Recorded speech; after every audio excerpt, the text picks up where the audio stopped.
All right, back for another beer review, and today I'll be reviewing yet another collaboration beer.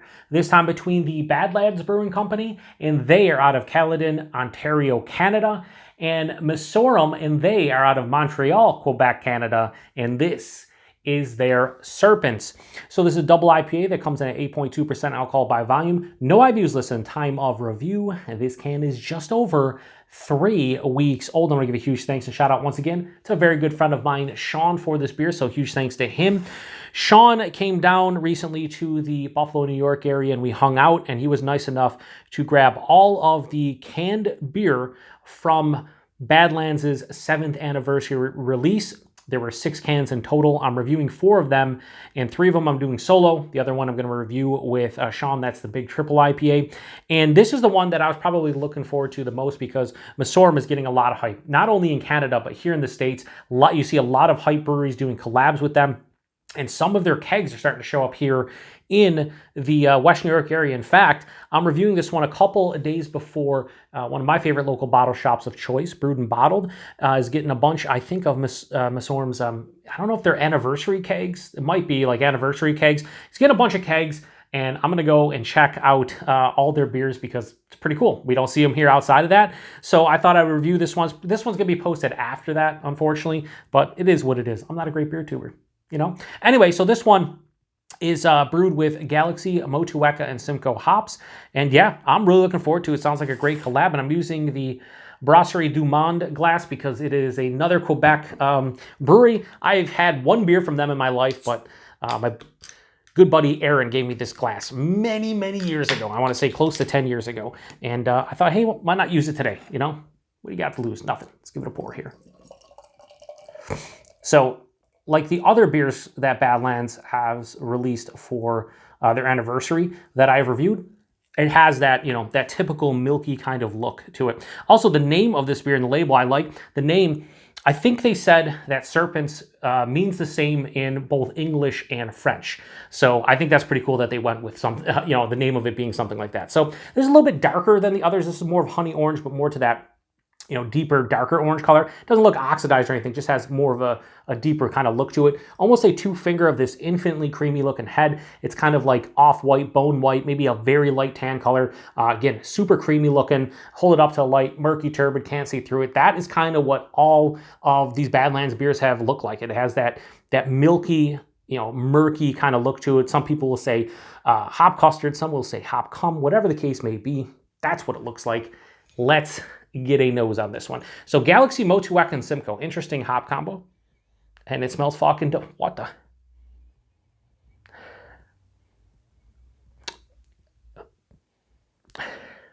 I don't think I've had the beer 7 Sizz Up from Equilibrium, which is kind of like a hop forward, I think, double IPA. It might be a single, but a double. One of the two that kind of replicates like basically 7-Up in like hop forward beer form. This smells to me like a beer version of like a Sprite or a 7-Up. It is huge on the lemon lime qualities.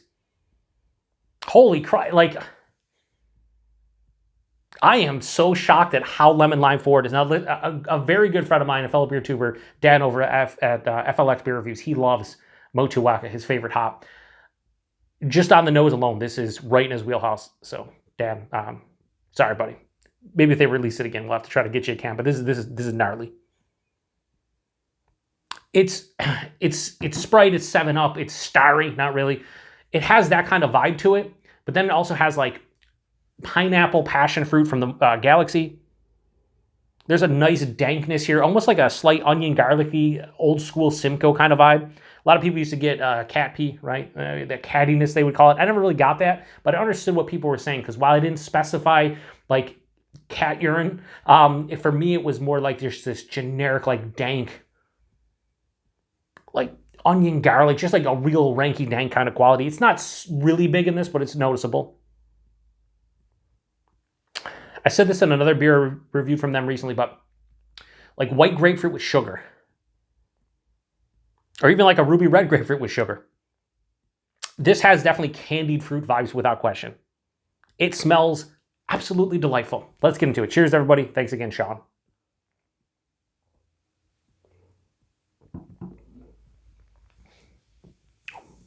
Oh my God, that's delicious.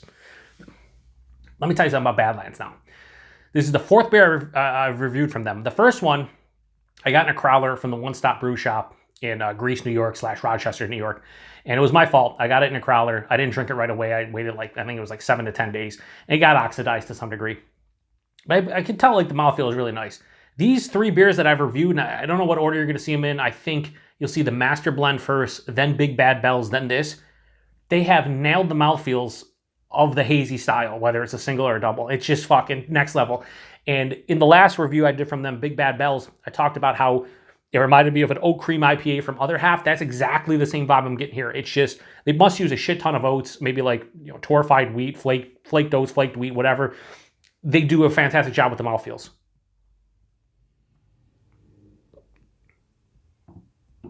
Body in this is nice and viscous too. Lower side of full, maybe medium full, 8.2%. But the mouthfeel, soft, smooth, creamy, done. It's just luscious. It's pillowy.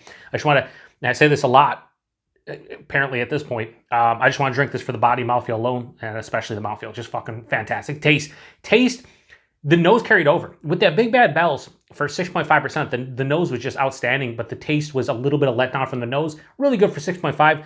The nose did not let me down at all, because the taste is pretty much what the nose indicated.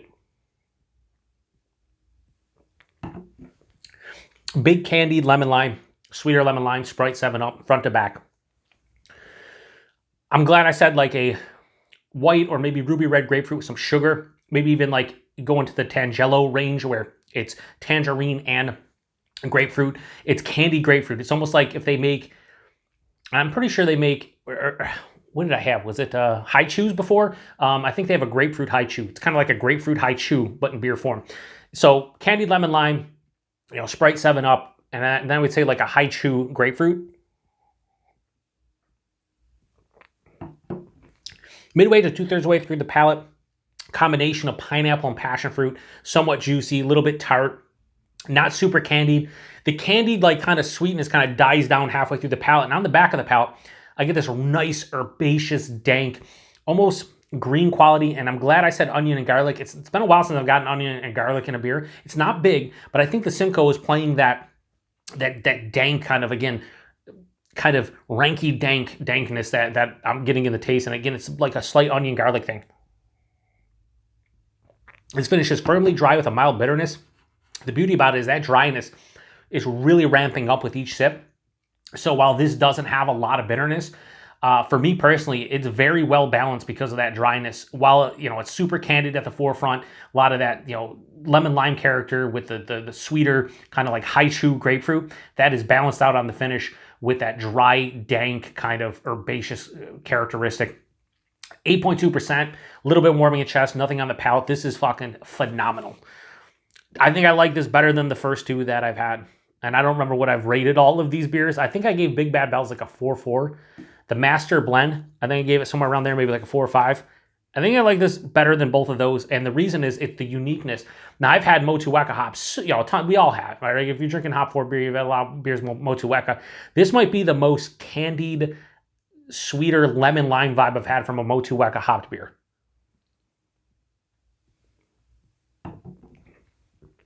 This is scary fucking drinkable is what this is.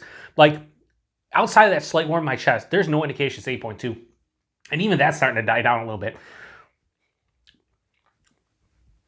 I don't know, we've all had these discussions, I think, before, if you're a beer nerd of some sort, but what do collaborations really entail? Is it, the brewers actually getting together? Are they just doing a Skype call or FaceTiming or just chatting through email? Whatever the case may be, Messorem gets crazy hype. Badlands gets crazy hype for an Ontario brewery. You put 2 and 2 together, this is a pretty fucking hype release, I'd imagine. They have done a hyped beer justice because this is fantastic. Maybe a slight touch of hop burn on the back, but it actually plays well with that dank, dry kind of herbaceousness. I think it just works. You can see, I could easily finish this on camera. I don't want to. I want to savor every sip and kind of take my time. It's 8.2%. I typically drink 1 beer a day, so I'm not trying to hammer this down on camera, but I could. This is fucking divine. So thanks again, Sean, for not only... Sean is one of my best beer friends, and I don't even want to call him a beer friend because he's just a friend, but when it comes to beers, and he's so like kind, he is so giving. Like the fact that he was coming down, I was like, hey, do you want anything from Badlands? Here's the release, check it out. And then I paid $31 for 6 beers that are all fucking so far been amazing in their own right. So, and Sean's just, thank you very much, Sean. I get from the bottom of my fucked up heart. I do appreciate it. But Serpents from Badlands and Messorem. I'm going to give this a low 4.75 and go 4.7. This is fucking divine. This is what this is. So my favorite of the bunch. I still think the impressive nature of that Big Bad Bells might have been my favorite of the bunch just because of 6.5%.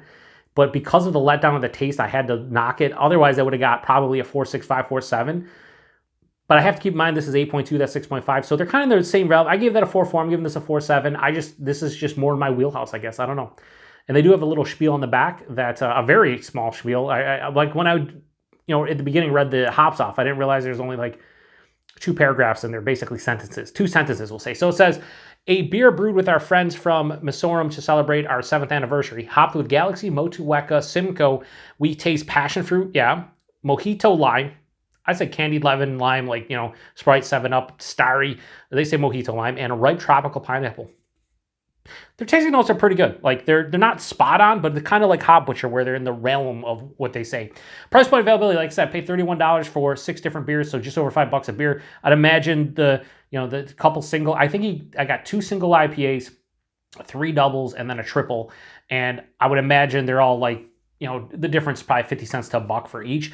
This is probably in mid-range. I would imagine this was $5.50, $6 a can American. And then for Canadians, probably in your like $7, $7.50 range. All day, every day. I gave it a 4.7. One of the best hop forward beers I've had from Canada in a long time. One of the best hop forward beers I've had this year, period, from anywhere. So really good from that aspect. And availability, unfortunately, Badlands 7th anniversary. I think it was, their anniversary was the 18th of August, something like that, 17th, 18th, somewhere in that realm of this year. If you missed out, I don't think you can find any of their stuff. And again, they're a very hype brewery in Ontario. A lot of your normal, everyday beer drinkers from anywhere probably don't know about them. If you're a craft beer nerd like you watching this and me myself, I know about them because I'm close to Ontario. I'm like 15, 20 minutes away from the border. But for anybody like outside of like Western New York or any kind of bordering state to Canada, you probably haven't heard about Badlands. Messorem is starting to do a bunch of collabs with a bunch of hypers. I think they've done with like North Park. They've done quite a few. So people know about them, but Badlands not as much. Badlands, from my experience now, three of these beers, they're up there. They're up there, plain and simple. They're up there. So if you've had this one before, please post in the comment section. I know I got a lot of Canadian viewers who definitely drink some amazing beer. So if you've had this one, please let me know your thoughts on it. I can't wait to get in the last one. It's a triple IPA. I think it's Badlands and is it Brewski? I think it's Brewski. That's a big triple IPA that Sean and I are hopefully going to review. And the other 2 beers I'm just going to take and share at the aforementioned Brewed and Bottled with Chris and maybe a couple other people. I don't want to review 6 Badlands beers in a couple weeks, just too much. Plus, I need to review everything that I get from folks or that I buy or whatever, trade for. If it's another beer tuber that wants to see my opinions, that's one thing. Sean, I'm not saying Sean doesn't give a shit about the channel, but Sean and I have known each other for like 10 years now, and he likes doing the reviews, so he wants to do another one. But like as far as me reviewing all 6 Badlands anniversary beers on my channel, he doesn't care. And you know what? I wanted to review the ones that I thought kind of spoke to me. I want this because of the hype from Messorem. Bellwood's one of my favorite breweries, so I did that. The first one was the Master Blend. They did a collab with Blood Brothers and Third Moon. I thought those were all fine. So yeah, anyway, this is longer than it needs to be. Probably shut it off like 3-4 minutes ago, but I'm rambling. Like I said, 8.2% hides it pretty well. I'm going to go drink the rest of this. Thanks again to Sean. Thanks to everybody stopping by for another beer review here in the Beer Patrol. To the next one. Cheers.